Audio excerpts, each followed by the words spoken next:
ओम नमः शिवाय। शिव भक्तों, आपका स्वागत है हमारे चैनल भक्ति कथा संग्रह में।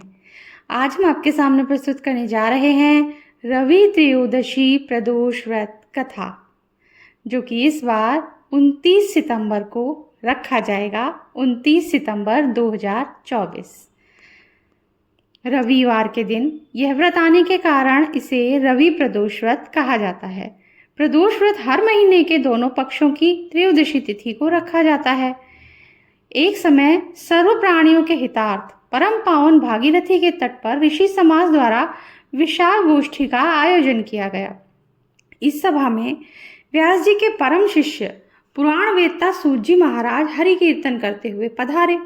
सूत जी को आते हुए देखकर शौनकादि 88,000 ऋषि मुनियों ने खड़े होकर दंडवत प्रणाम किया। महाज्ञानी सूत जी ने भक्ति भाव से ऋषियों को हृदय से लगाया तथा आशीर्वाद दिया। विद्वान ऋषिगण और सब शिष्य आसनों पर विराजमान हो गए। शौनकादि ऋषि ने पूछा, हे पूज्यवर महामते, कृपया यह बताने का कष्ट करें कि मंगलप्रद कष्ट निवारक यह व्रत सबसे पहले किसने किया और उसे क्या फल प्राप्त हुआ। तो श्री सूत जी बोले, आप सभी शिव के परम भक्त हैं। आपकी भक्ति को देखकर मैं व्रती मनुष्यों की कथा कहता हूँ, ध्यान से सुनो। रवि प्रदोष व्रत की कथा के अनुसार एक गांव में अति दीन ब्राह्मण निवास करता था। उसकी साध्वी स्त्री प्रदोष व्रत किया करती थी। उसे एक ही पुत्र रत्न था।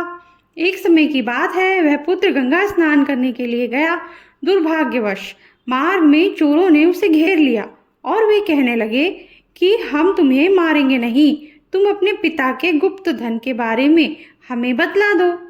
बालक दीन भाव से कहने लगा कि बंधुओं, हम अत्यंत दुखी दीन हैं, हमारे पास धन कहाँ है। तब चोरों ने कहा कि तेरी इस पोटली में क्या बंधा है। बालक ने निसंकोच कहा कि मेरी माँ ने मेरे लिए रोटियां दी हैं।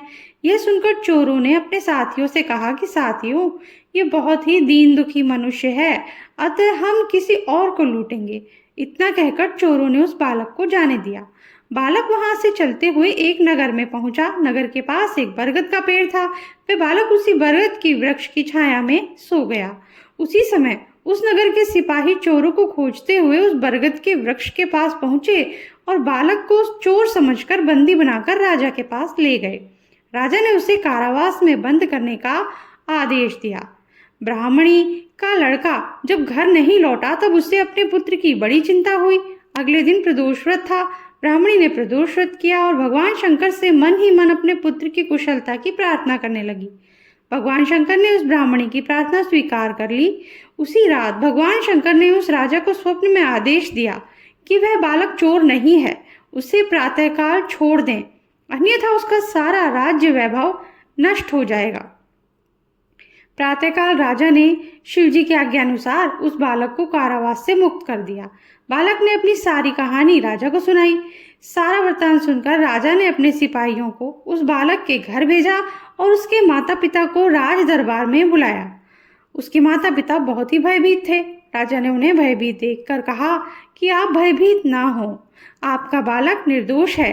राजा ने ब्राह्मण को 5 गांव दान में दिए, जिससे वे सुखपूर्वक अपना जीवन व्यतीत कर सकें। इसी के साथ ही ये कथा यहीं समाप्त होती है। अगर आपको अच्छी लगी हो तो लाइक कीजिए, शेयर कीजिए, चैनल को सब्सक्राइब कीजिए।